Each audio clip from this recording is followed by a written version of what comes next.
ça me donne le goût de poser la vraie question, Denis, aux gens dans la salle, je pense. D'en nommer quelques-uns. Ah ah! Un beau projet. Oui, en arrière.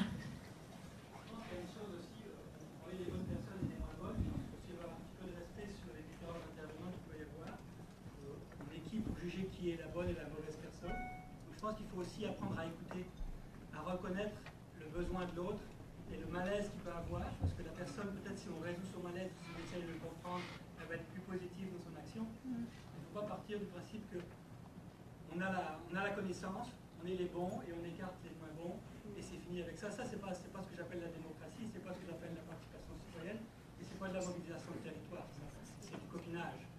Il faut aller un peu plus loin dans l'écoute des gens. Ça ne veut pas dire que c'est complètement faux de dire qu'il y aura les bonnes personnes. Il faut donner les bonnes conditions aux gens, les écouter, pour qu'ils puissent participer de la bonne manière.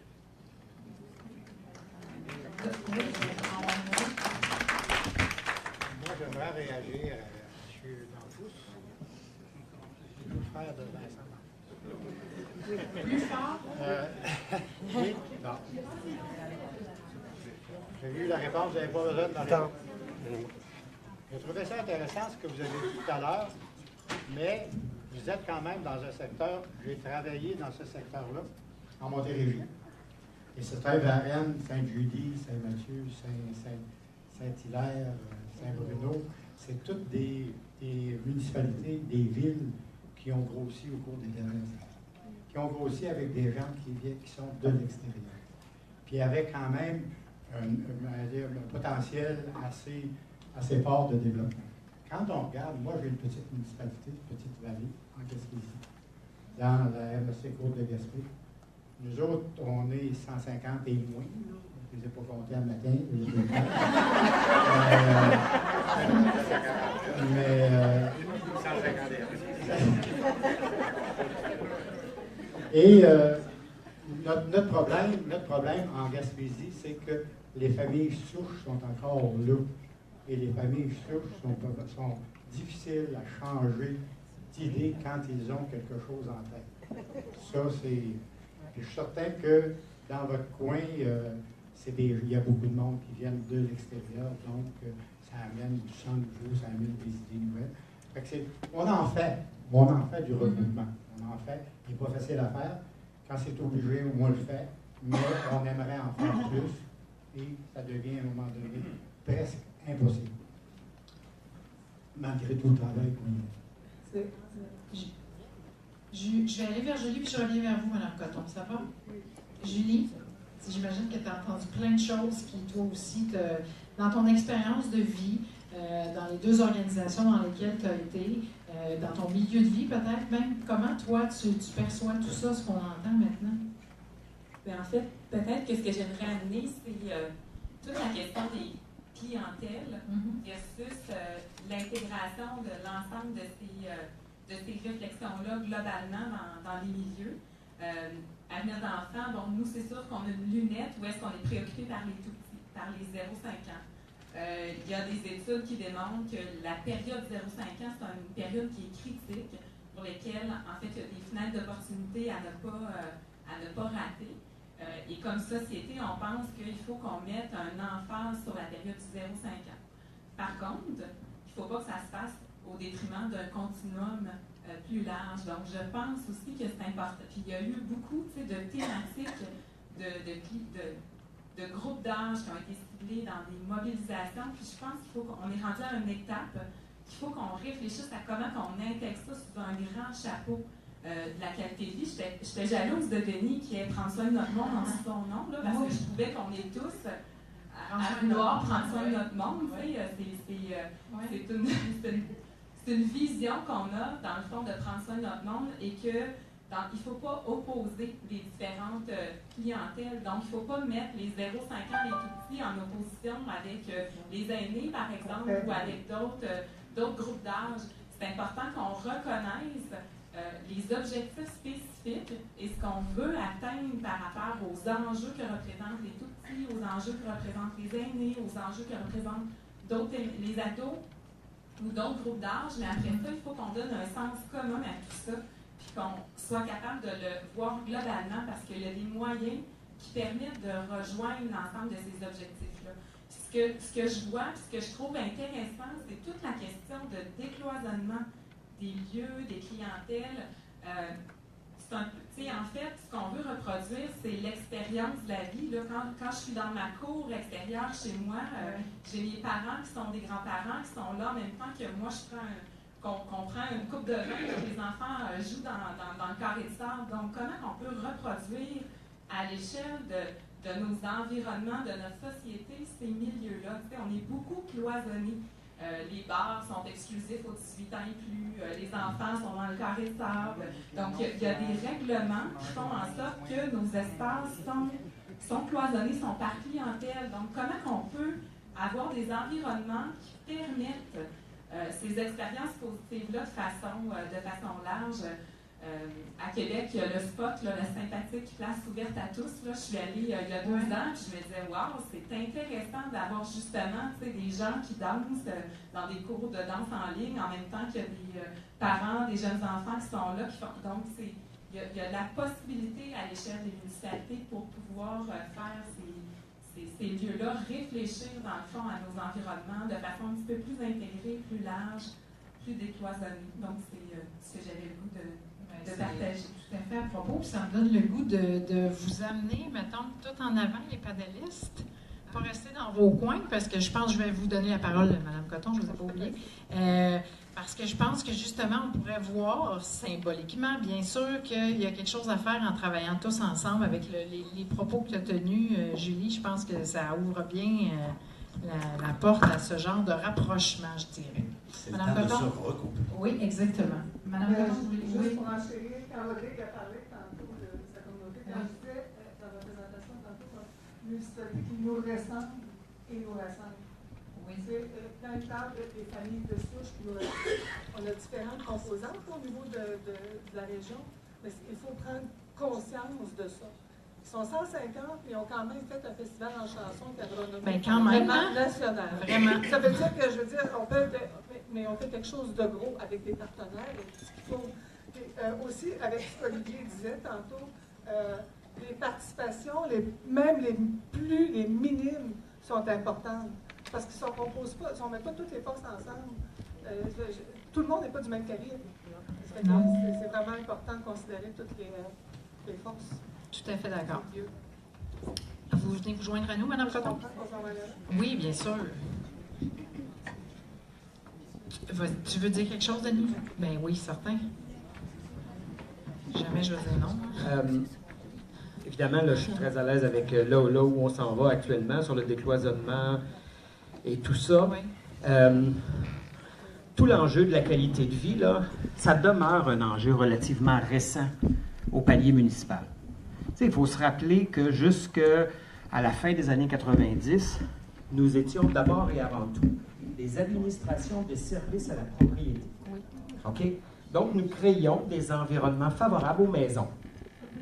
On faisait des trottoirs, des rues, des égouts, de l'eau potable, oui, effectivement, pour les voitures, de l'asphalte, etc. Et tout à coup, avec les années 2000, les politiques familiales sont tellement une preuve incroyable de ça.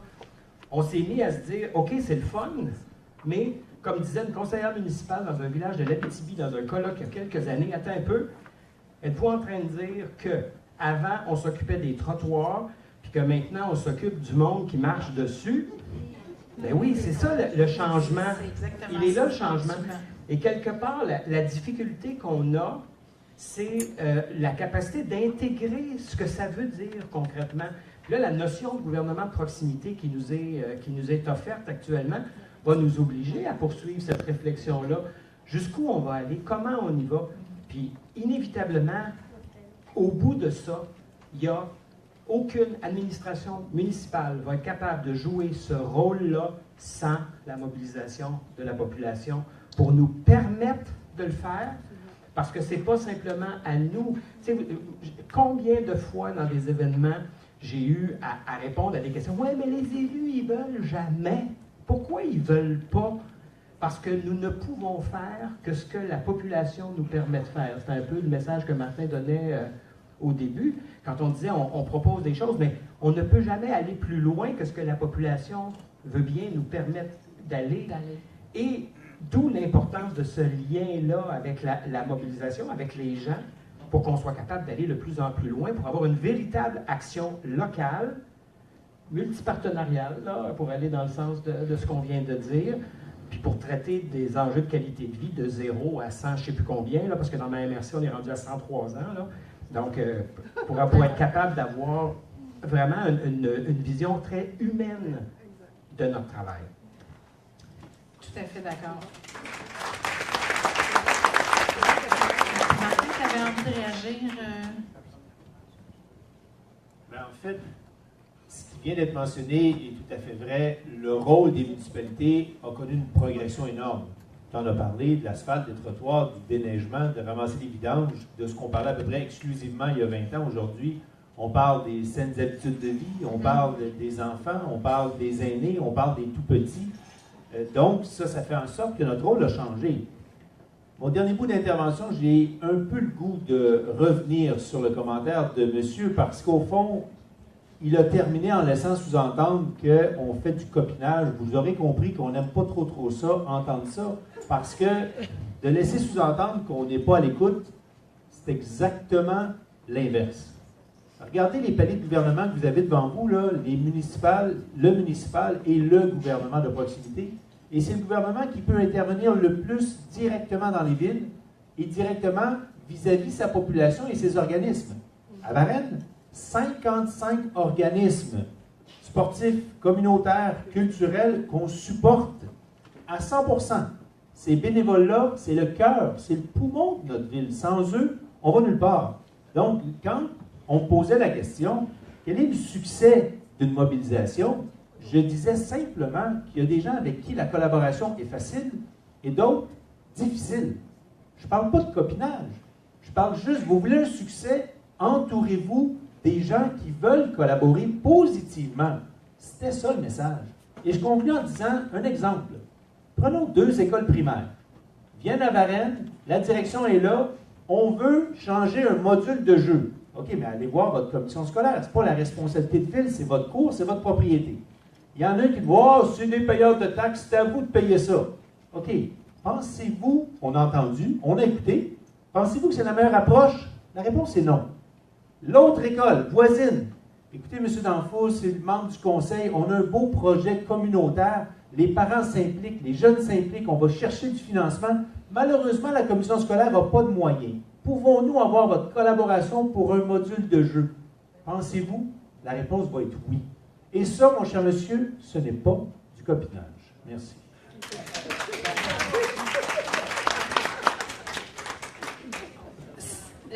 On va poursuivre sur des questions peut-être plus individuelles par rapport à des préoccupations. Je ne voudrais pas qu'on soit clientéliste, mais en même temps, il y a quand même des enjeux différents si on veut mobiliser les parents, puis Marie en parlait un peu, les tout-petits, avec le manque de temps. Nos aînés, c'est une autre réalité, et les aînés vont être en changement assez marqué dans les prochaines années, parce que, entre autres, un des points, les femmes, il y a une génération de femmes qui n'a pas été sur le marché du travail, et ça va être de moins en moins le cas lorsqu'on va avancer dans le temps. Donc, c'est un peu ces questions-là que nous avons pour vous en ce moment, et c'est à ton tour, je pense. C'est à mon tour? Mais je ne sais plus. Là. Je ne sais plus trop. On a oublié de tourner les cartons, ça, on arrive. Oui, c'est ça. On commence avec Julie. Ah ben non. On parle souvent de mobilisation autour des enjeux concernant la petite enfance, notamment par le biais de la grande semaine des tout-petits. De quelle façon les acteurs et les partenaires de la communauté peuvent-ils se mobiliser pour les tout-petits? Bien, en fait, c'est une responsabilité collective, donc c'est pas... oui, la municipalité a un rôle à jouer, mais il y a plusieurs autres acteurs aussi de la communauté qui peuvent agir. On peut penser, par exemple, c'est sûr que les familles, dans un premier temps, Marie, tantôt, tu vas probablement en parler, hein, comment on peut rejoindre les familles, puis il y a des initiatives qu'on a soutenues au Québec qui s'appellent La Voix des parents, qui permettaient de mobiliser les parents vraiment dans de l'implication de mobilisation citoyenne qui puissent donner des exemples de leurs besoins. Mais si on va un petit peu plus large aussi, il y a les employeurs qui ont un rôle à jouer. Donc, comment ils peuvent mettre en place des conditions facilitantes pour les parents dans leur rôle qu'ils ont à assumer auprès des enfants. On a aussi, par exemple, des commerçants qui peuvent mettre en place des mesures pour faciliter, par exemple, des ondes d'allaitement, toute la question de changement de couche, etc.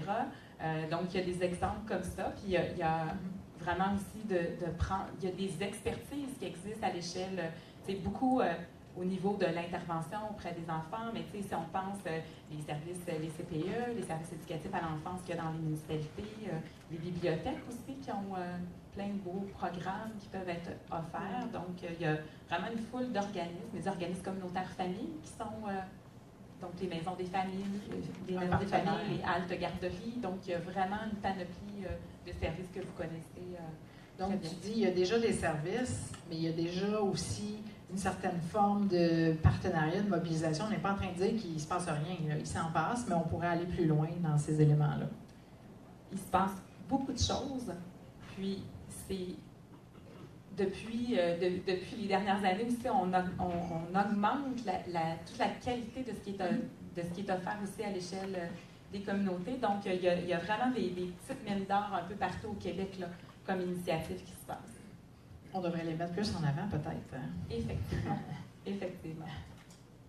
Est-ce qu'il y en a un qui va réagir? Non. C'est toi qui dis c'est qui, finalement. Pardon? C'est toi qui pointe qui. Non. C'est pour Marie la prochaine. Les parents manquent de temps. Je pense qu'on le sait tous. Ils jonglent entre la responsabilité envers les enfants, les aînés, le travail, le loisir. Comment la municipalité peut-elle favoriser la mobilisation de la communauté au profit des parents? La mobilisation de la communauté. Je pense que Julie a donné des exemples tantôt.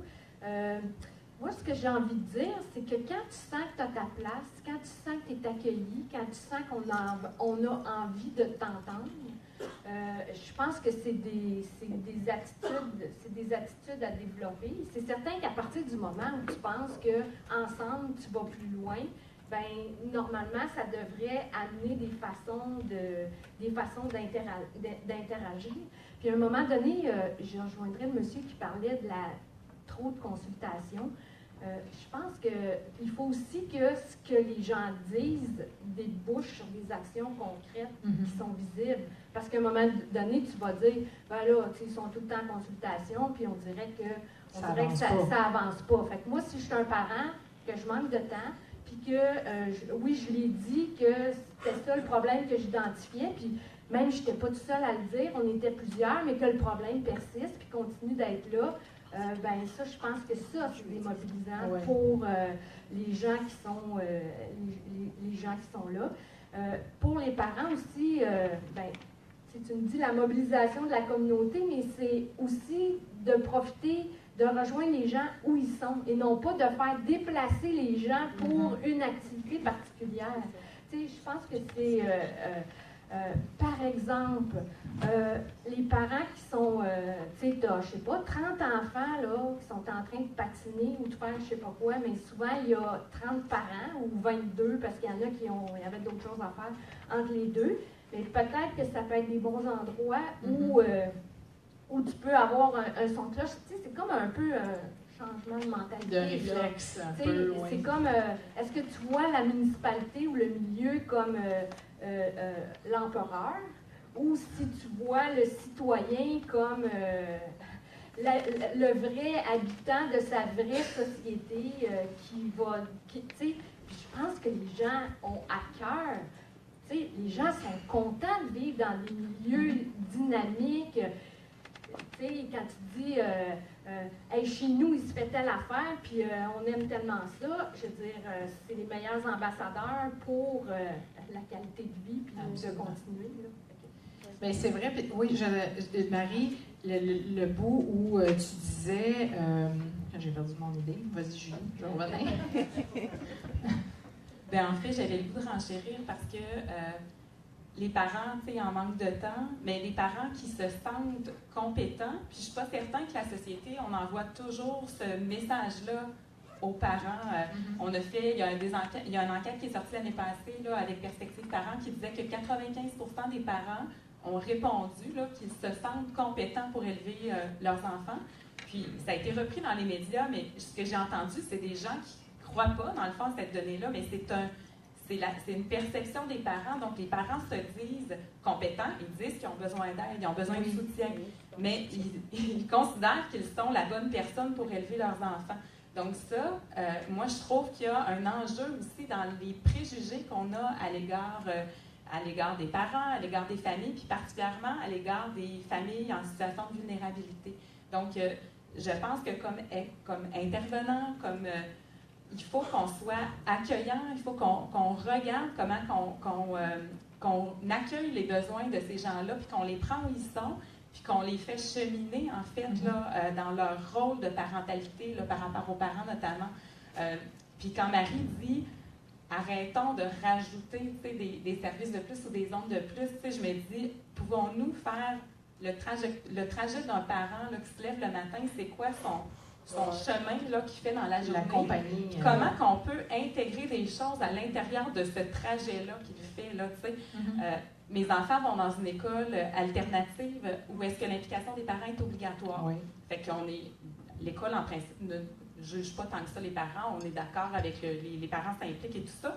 Puis l'année passée, on a reçu un offre d'une formation à 7 heures le soir que finalement, ils ont dû annuler. Là, fait qu'on a reçu un beau message de la secrétaire qui disait bien, malheureusement, c'est annulé parce que, dans le fond, il n'y a pas on pouvait comme décoder parce que les parents ne sont pas intéressés puis disponibles. Puis, donc, on sentait... Moi, je sens... Fait que je me dis, malgré que c'est un milieu qui est très ouvert, moi, je sentais, dans le fond, un peu ce jugement-là. Et je me dis, hey, mais 7 heures le soir, moi, je suis en train de faire des devoirs, ramasser le souper, préparer le coucher. J'ai pas le temps, là. Cette information-là, elle est sûrement pertinente, mais pouvez-vous me l'envoyer dans une vidéo, dans un quelque chose d'autre? S'adapter un peu à cette trajectoire-là. Madame Coton, oui? Juste avant que tu exploses. D'un autre côté, on parle de compétences des parents. Après ça, on parle de la compétence des grands-parents et des adultes. Tout est remis en question. C'est tellement drôle, là, cette histoire de compétences-là. Il faut être compétent dans tout, performant dans tout. Mais en même temps, moi, j'avais sorti le fait qu'il y a des personnes, moi, j'ai de la misère avec l'âgisme, en tout cas, les 50 ans et plus, il y a des gens qui veulent offrir, puis qui ont du temps à donner. Moi, je rencontre du monde, là, à travers mon dossier, et des gens disent, moi, j'aimerais ça donner du temps à ces jeunes parents-là, j'ai enseigné toute ma vie. Mais là, il y a des alliances à faire. Puis une connaissance des organismes du milieu, qu'est-ce qu'ils peuvent offrir? Parce que moi, je sais ici, dans la région, beaucoup de grands-parents donnent du temps, les parrains, les marraines, tout le monde, ça doit être partout pareil, là. Mais des fois, ils voudraient que ça soit comme plus... genre, s'il y avait une banque de personnes, une banque de ressources identifiées au sein de la municipalité, puis auxquelles je pourrais avoir recours, parce qu'il y a des gens qui ne sont pas nécessairement grands-parents non plus, mais qui sont des adultes, qui ont une expérience, une expertise. Mais là, c'est pas des quantités négligeables, ces gens-là. Là. Tu sais, ils peuvent apprendre des choses aux enfants. Ça fait que là, il y a tout le défi de la gouverne de proximité, dont tu parlais tantôt, Denis. Il y a un défi, là, à ramasser le monde aux bonnes places. Parce que là, il faut vous dire qu'en 2031, le quart de la population du Québec va être, je ne sais pas quoi, âgé, aîné ou peu importe. Là. Ça fait que là, il faut faire quelque chose parce qu'on a de l'énergie. On peut dire sur le premier et le deuxième âge, il y a de l'énergie là-dedans. J'en connais qui sont au quatrième âge qui ont de l'énergie. Mais comment faire pour bien, je vous avais dit que je parlais beaucoup, comment faire pour ramasser ça, là? C'est pour ça que je préfère une alliance avec toi. C'est bon. Denis, puis moi, j'essaie de constituer une équipe municipale pour les élections de novembre prochain, puis les aînés me disent « Tout, es-tu malade? Je suis bien trop occupé. » Parce que, tu sais, Martin, 55 associations, 55 groupes, c'est gros, là. Tu sais, moi, j'en ai 12 à 500 personnes. Il y a 12 comités, organisations. Les gens sont très, très actifs. Tout le monde dit, écoute, t'as pas le temps d'aller au conseil municipal, là, ça n'a pas de maudit bon sens. Je voudrais revenir, parce que, si je peux, sur le fait que, à un moment donné, il y a eu un sondage, là, il y a 87% des Québécois qui disent, moi, la question des saines habitudes de vie, c'est très important pour moi, bien manger, bouger, etc. 87%. Puis il y a 72%, donc à peine un peu moins, qui disent « Mais j'ai besoin d'aide. J'ai pas de piste cyclable pas loin, on est trop loin de l'école pour que les enfants marchent, Et là, quelque part, puis là, je reviens sur le trajet de Julie, là, OK? Comment on fait le lien avec la vie concrète? Puis comment on trouve la mesure pour ne pas dépasser notre... tu sais, je veux dire, je suis bien prête à savoir quel chemin les enfants prennent pour aller à l'école. J'ai d'autres informations que je n'ai pas besoin d'avoir, moi, là. Tu sais, je veux dire, à un moment donné, jusqu'où on va dans ce qu'on... jusqu'où on va, là, pour savoir qu'est-ce que les gens ont besoin. Puis quelque part, puis là, on revient, à mon point de vue, sur la question de la mobilisation. Il faut que les besoins, on trouve une façon de les faire s'exprimer par les gens eux-mêmes. C'est pas à moi à deviner les besoins des gens. Et l'autre élément sur lequel je voulais revenir, c'est toute la question des actions concrètes. OK? C'est hyper important, surtout nous autres au palier local, là, pour revenir sur ce que disait Marie, toute la question des actions concrètes. Comment concrètement on traduit tout ça? Mais moi, je pense qu'on est rendu à une étape qu'on pourrait aller encore plus loin quelque part, c'est quelles sont les actions concrètes structurantes? Parce qu'il y a beaucoup d'actions concrètes qu'on fait qui sont extrêmement intéressantes, mais qui parfois sont un peu comme des feux d'artifice. Un feu d'artifice, c'est merveilleux, c'est extraordinaire, ça réunit tout le monde, c'est de toute beauté. Et une fois que c'est fini, ça ne revient plus jamais jusqu'à temps que tu fasses un autre feu d'artifice. Comment on fait ensemble pour déterminer des actions concrètes qui soient structurantes et qui soient porteuses d'autres actions concrètes qui vont donner du sens à ce besoin qu'ont les gens de rechercher la qualité de vie. Dans la MRC, chez moi, dans la MRC Pierre de Sorel, actuellement, on est en planification stratégique. Le premier machin qui revient, là, partout, nous, c'est sûr qu'on pensait que c'était le développement économique, comme une région, un peu dans une région qui a de la difficulté, qui a des gros enjeux. Mais tout le monde a dit, si vous voulez régler les questions économiques, il va falloir d'abord régler la question de la qualité de vie, parce que vous allez faire des gens heureux, puis vous allez faire en sorte que là, ils vont avoir le goût d'entreprendre, puis de partir des business, puis d'être impliqués dans leur communauté, etc. C'est une leçon extrêmement intéressante. Vraiment, tout à fait. Martin, tu voudrais-tu rajouter? Oui. Mais en fait, ce que j'ai le goût d'ajouter, c'est que vous le savez tous, dans 5 mois, les élus du Québec municipaux seront en élection. Et ce que je peux vous garantir, c'est que on aime s'engager pour après être capable de livrer. Puis je vais vous donner des exemples simples. On parle beaucoup de développement durable. C'est très populaire. Je vais vous donner l'exemple des fleurons du Québec. Les villes qui s'engagent investissent aussi beaucoup, puis veulent avoir le premier, le deuxième, le troisième, le quatrième, et rêvent au 5e fleuron. Il y a des engagements concrets. Vélo sympathique. Vélo Québec, c'est une nouvelle façon de dire à la population, « Hey, nous, on a eu notre accréditation, on démontre. » Et le vélo est de plus en plus populaire au Québec. Et donc, pourquoi pas vous parler de MADA, mais surtout, MAE, Municipalité Amis des enfants. Et je lance, je pense que le maire de Gaspé n'est pas là, hein? Non, mais je pense que vous allez lui faire le message, je compte sur toi, Aline. Je lance un défi au maire de Gaspé. Avant les prochaines élections, il a le temps encore d'aller se chercher son accréditation Municipalité Amis des enfants. Aline, je compte sur toi de faire le message. Et moi, à l'inverse, je m'engage, dès qu'il l'a, à revenir à Gaspé pour lui remettre en main propre.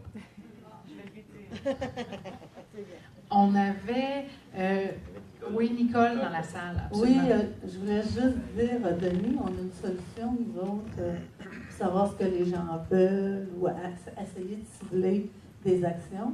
C'est que nous, la mairesse de Sainte-Julie, elle a par courriel 8000 citoyens qui sont amis, 8000 pas.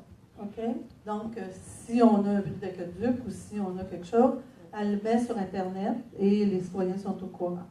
L'année dernière, on a mis sur pied un groupe sondage, un groupe citoyen. On a passé ça dans le journal et sur le courriel de la mairesse. Des citoyens qui étaient intéressés à répondre à des sondages au niveau de la municipalité pour les besoins de la ville. Donc, on a fait un lancement en avril dernier avec Denis Alexandre d'une politique de saines habitudes de vie. On a fait le sondage auprès des citoyens. On le fait avant ou après, là, ça dépend. Là, on l'a fait bien juste. mais on lance quelque chose ou on veut faire quelque chose, on va sonder les citoyens par le groupe sondage. Et on a 500, on est rendu à 575, on va avoir près de 600 citoyens qui répondent au sondage, qui disent non, oui, ça m'intéresse, ça. Donc, on peut cibler les besoins au niveau des jeunes familles. On a fait vérifier nos personnes membres de ce sondage-là par les GDG et ça représente bien toutes les couches d'âge de notre ville, autant pour les enfants. Donc, on a vraiment un pouls qui est très